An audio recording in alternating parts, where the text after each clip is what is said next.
enggak insecure sih enggak, gue overthinking kayak apa ya, apalagi orang-orang yang kebanyakan yang overthinking adalah orang yang introvert gitu. Semakin diam di rumah itu kebanyakan pikiran-pikiran yang gimana gitu.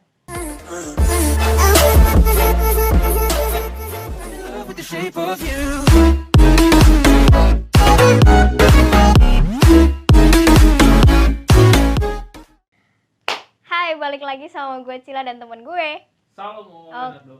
Mantap di podcast kedua ya? Hampir jadi, ya kedua. Yang dengan tema kedua lah ya, bisa dibilang kayak gitu. Kemarin kita review kita ngebahas tentang masa-masa SMK kita. Alasan sekaligus alasan kita bikin podcast. Ya, dibalik podcast ini bukan bagaimana? Alasan kita bikin podcast. Iya, kita bukan klarifikasi, kita putus ya guys. Enggak ini. Tidak, ya. Pokoknya gitu ya intinya. Jadi kita akan ngebahas di topik kedua yang menurut gue seru sih. Tapi ya, ini kita akan kembali lagi ke masa-masa diam di rumah. Karena Jakarta sebentar lagi akan menerapkan PSBB ya? PSBB total. Wah. Tanggal 14 tuh 2 minggu. Berarti kalau ini sekarang ini kita syuting Sabtu, berarti 2 hari lagi. 2 hari lagi. Wah. Nah, biasanya kalau Jakarta menerapkan PSBB, Bekasi sebagai kota penyangga ibu kota harusnya ikutan. Dan lu ngerasa bosan nggak sih PSBB? Jujur banget di lubuk hati gue nggak paham konsep PSBB dan efeknya itu apa bagi gue sendiri ya. Cuman kan kalau orang yang kerja ataupun udah nyari duit lah, ekonomi gitu kan, pasti sangat merasakan dan terganggu gitu. Pasti, ya. Kalau gue sendiri sih gue belum merasakan plus minusnya gitu loh. Jadi menurut lo ngikutin gitu nggak? Gue ngikutin. Ya cuman gue baca berita ini PSBB total namanya, jadi nggak tahu bedanya sama PSBB sebelumnya itu gimana. Cuman ya ibaratnya tetap memberhentikan sektor-sektor pekerjaan yang nggak terlalu penting sih, itu intinya. Terus kalau lu nggak penting-penting banget untuk keluar rumah ya nggak usah lah gitu, di rumah aja, karena menurut gue kesehatan tuh lebih penting ya daripada ekonomi. Setuju gak lu? Iya, menurut gue kesehatan penting, apalagi konsepnya mungkin PSBB ini dilaksanakan khususnya menurut gue ya untuk anak muda gitu. Iya nggak sih, kalau orang tua keluar itu ada kepentingan yang penting gitu, dia cari duit gitu kan. Kita kan sebagai anak muda pasti bosanan di rumah, kita cuma pengen main, iya nggak sih? Ayo main lah gitu kan.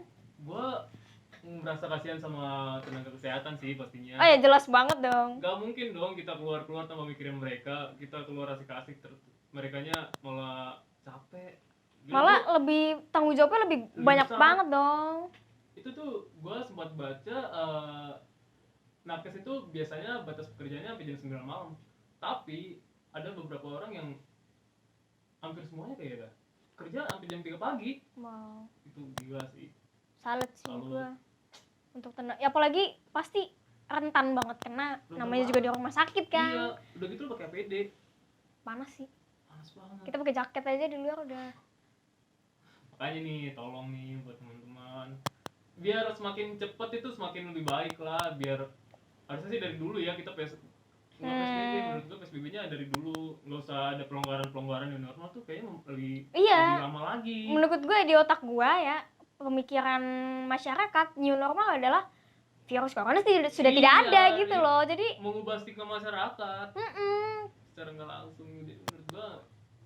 Dan ternyata sekarang kayaknya pemerintah agak telat gitu sih, lebih mentingin kesehatan. Padahal bisa sebelumnya lebih getol kesehatan. Iya, malahan kemarin tuh lebih pentingin ekonomi, itu sangat disayangkan banget. Jadi kita cuma rakyat biasa doang, jadi ya kita tidak bisa berbuat apa-apa selain menyampaikan ke teman-teman kalian. Iya. Seenggaknya kita merubah diri kita sendiri. Gue sebagai orang yang nggak ngerti amat tentang konsep pemerintah ya, jujur, gue lebih ngikut ke pemerintah aja. Pasti kan ada apa ya? Iya, pasti mereka yang mengeluarkan sesuatu yang menurut mereka akan menghasilkan sesuatu yang baik gitu. Iya, termasuk menyelamatkan ekonomi negara yang dilakukan sebelum-sebelumnya. Cuman menurut gua dalam situasi seperti ini cara pemerintah menangani corona itu nggak bisa berjalan, antara kesehatan dengan ekonomi itu nggak bisa berjalan. Pemerintah tuh harus milih salah satu, either itu ekonomi atau either itu kesehatan. Jadi nggak bisa nih dua-duanya, aku pengen nyelamatin ekonomi sambil nyelamatin kesehatan juga, kesehatan masyarakat. Nggak bisa, lu harus milih salah satu. Itu akibatnya kalau lu milih ekonomi malah masyarakat fokus ke ekonominya sendiri, mulai fokus bekerja, mulai fokus seperti biasa tanpa mempedulikan kesehatan gitu ya. Iya, dan jadi ya saat ini udah berapa sih kena? Lu update gak sih? Jujur gua nggak pernah update. Gua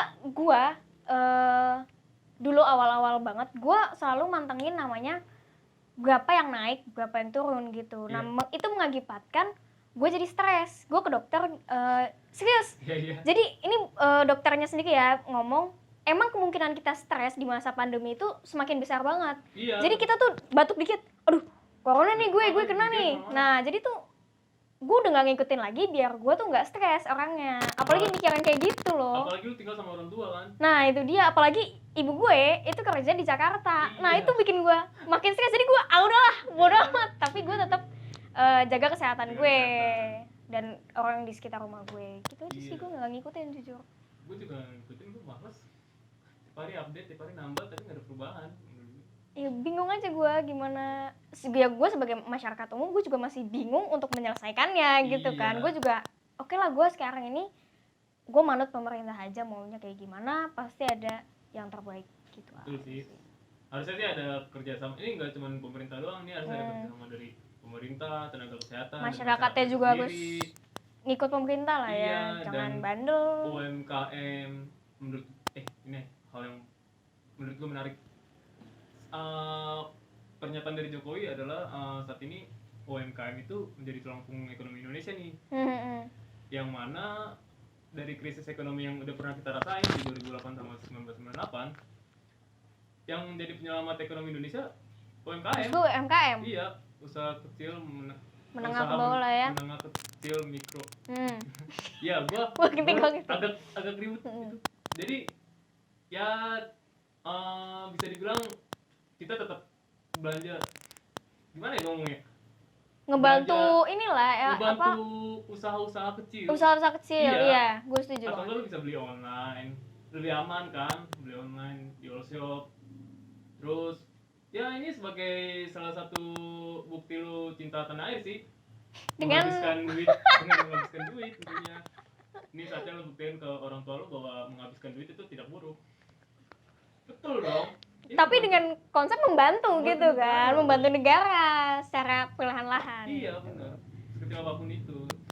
Oke, bagus. Jadi ya untuk teman-teman tetap mematuhi protokol kesehatan, tetap memakai masker. Gue masih sering ngeliat orang-orang yang di jalan naik motor nggak pakai masker. Iya, kayak menurut dia keren gitu. Iya. Kebal dari apapun gitu kan. Rokok. Aduh, itu dia masalahnya. Lebih. Tapi kalau misalkan kita ngebahas tentang COVID ya, belum tentu kita nggak tahu nih jalan keluar ini mau kayak gimana, itu nggak bakal ada selesainya ya kan? Betul. Yes. Ya pasti Pak Jokowi udah berusaha sebisa mungkin lah. Jadi ya kita doakan saja yang terbaik untuk bangsa ini supaya cepat selesai, karena 59 negara itu nggak boleh ke Indonesia kan, banyak banget 59 negara karena mereka takut di Indonesia. Kayaknya kita salah satu negara di Asia yang paling kena banyak ya, di Asia. Iya bisa jadi, iya kayaknya di Asia. Bahkan Malaysia sendiri sekarang nggak terlalu signifikan, yang tadinya banyak banget sekarang udah kekejar sama Indonesia. Jadi dan gue minta mungkin nggak usah terlalu menghujat berlebihan pemerintah ya. Pak Jokowi juga pasti berusaha. Iya. Mungkin dan kalau ditambah hujatan juga lebih stres. Benar-benar. Bantu aja dengan jaga jarak, pakai masker. Ngikutin aja lah ya. Cuci tangan. Oke. Dan kalau kita capek ngomongin corona, nggak ada bisa-bisa kan? Makanya kayak mau gimana gitu, kita juga kayak nggak tahu. serba salah lu mau ngapain gitu. Diem di rumah insecure. Gue nggak insecure sih, nggak, gue overthinking Overthinking. kayak apa ya, apalagi orang-orang yang kebanyakan yang overthinking adalah orangnya introvert gitu. Semakin diem di rumah itu kebanyakan pikiran-pikiran yang gimana gitu. Iya kebanyakan mikir karena lu nggak ngelakuin apa-apa lagi. Jadi ya overthinking itu menurut lu biasa. Lu pernah? Justru selama pandemi ini gue ngikutin pemerintah untuk di rumah aja, gue overthinking gue semakin meledak gitu. Apalagi kayak apa ya, perubahan apa sih yang udah gue lakuin, apa yang belum pernah gue lakuin kayak yang gitu. bisa sampai sekarang lu nggak ngebayangkan. Apa tuh salah satunya? Jujur ini gue pengen cerita ya sama lu, sama kalian semua yang mungkin nonton ini. Gue memikirkan bahwa gue itu lumayan udah keluar dari kotak gue tuh maksudnya dulu tuh gue terkekang dengan pertemanan ya, gue khususnya lebih ke pertemanan. But setelah gue pikir-pikir ternyata gue jauh banget berkembang dan gue ngerasa gue udah keluar dari kotak itu gitu. Gue bisa nge-explore dunia dan nggak cuma di kotak itu. Kalau di kotak kan gelap, gue kayak mati di dalam kotak itu dan ternyata gue udah bisa bebas. Gue nggak pernah namanya punya temen, punya sahabat. Gue nggak pernah ngerasain namanya itu. Satu with the shape of you.